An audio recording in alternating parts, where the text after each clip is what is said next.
Today, we're diving into one of the most important arguments in American history. Seriously, it was this huge battle of ideas that basically pitted neighbor against neighbor and ended up shaping the U.S. Constitution as we know it.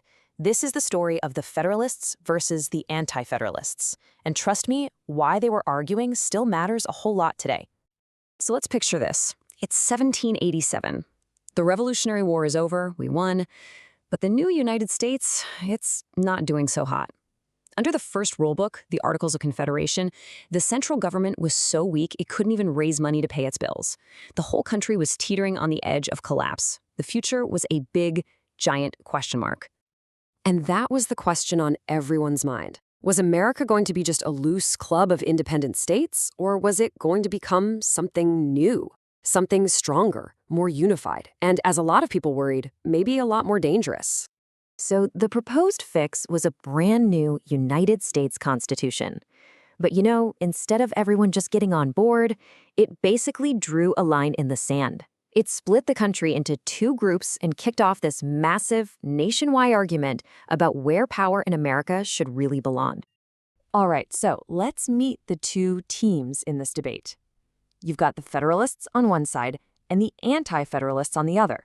And these two groups had fundamentally different ideas about what this new country should look like. First up, the Federalists. We're talking about guys like Alexander Hamilton and James Madison. Their argument was pretty simple. For the United States to actually survive, it needed a real, powerful central government. They even wrote a series of amazing essays, the Federalist Papers, to convince everyone that national unity was the only way to be prosperous and secure. And their vision was super practical. They were like, look, we need national taxes to, actually fund the government. We need a standing army so we can defend ourselves. And yeah, they wanted a strong central government, but they designed it with a whole system of checks and balances to make sure no one part could get too powerful. But not everyone was buying it. Enter the Anti-Federalists. This group had some real heavy hitters, like the fiery Patrick Henry and deep thinkers like George Mason. And they were skeptical, to put it mildly. They were all about local control, power for the states, and maybe most important of all, protecting the rights of the individual. Their worries were basically the flip side of the Federalist Plan. They thought national taxes could turn into the same kind of oppression they'd just fought a war to escape from. They looked at a standing army and didn't see defense. They saw a potential weapon that could be turned against its own people. At the end of the day, they were just convinced this new constitution would suck all the power away from the states and give it to some distant, faceless government. So you can really see the battle lines being drawn here. And this wasn't some little disagreement, okay? This was a major clash over the very soul of the new government. It was all about where power should ultimately live. I mean, the divide was just massive. The Federalists see taxes and think, yep, we need this to function.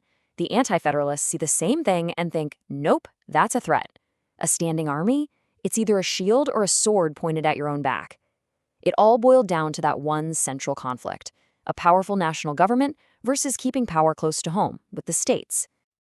And that was the huge problem. They were just so far apart, it really seemed like there was no way to find any common ground. The whole future of the country was just hanging there. How in the world were they supposed to agree on anything?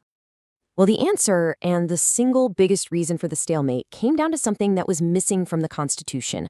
One critical thing that the Anti-Federalists just could not get past. There was no Bill of Rights.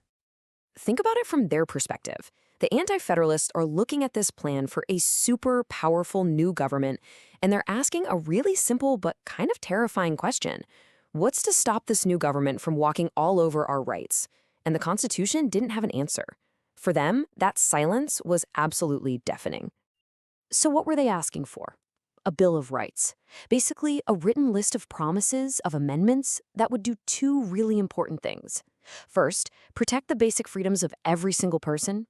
And second, draw a very clear line that told the government, this far and no further. It was about putting clear, undeniable limits on power. And we're not talking about vague ideas here. They wanted specific, concrete protections that, frankly, we kind of take for granted today. Things like freedom of speech, freedom of religion, the right to a fair trial, and the right to be safe from the government just barging into your home. For the Anti-Federalists, these weren't suggestions. They were absolutely non-negotiable. So you have this intense, fundamental disagreement that pushed everybody right to the edge. And it was right there, from all that pressure and all that conflict, that one of the most important compromises in history was born. It was actually a brilliant political move. The Federalists finally gave in. They realized they were never going to get their Constitution approved if they didn't deal with this core fear. So they made a promise. They basically said, look, approve the Constitution now, and we swear the very first thing we will do is add a Bill of Rights. So the whole story really breaks down into 3 simple steps. First, you have the fierce debate over what the government should even look like. Second, you get that crucial demand from the Anti-Federalists, protect our rights. And finally, that leads to the lasting resolution, the promise that gives us the Bill of Rights. And the result of that whole messy, bitter fight? Something incredible. A system that was actually stronger than what either side wanted on its own. The Federalists got the strong, working government they knew the country needed. And the Anti-Federalists got ironclad, guaranteed protections for individual freedom. It was a perfect balance, forged in conflict. And that kind of leaves us with one last thing to think about. This push and pull. This tension between having a strong, effective government and protecting the rights of the individual. That didn't just end in 1789. It's the ongoing argument at the heart of the American experiment. So the question for us is, where do we see that exact same debate playing out in the world right now?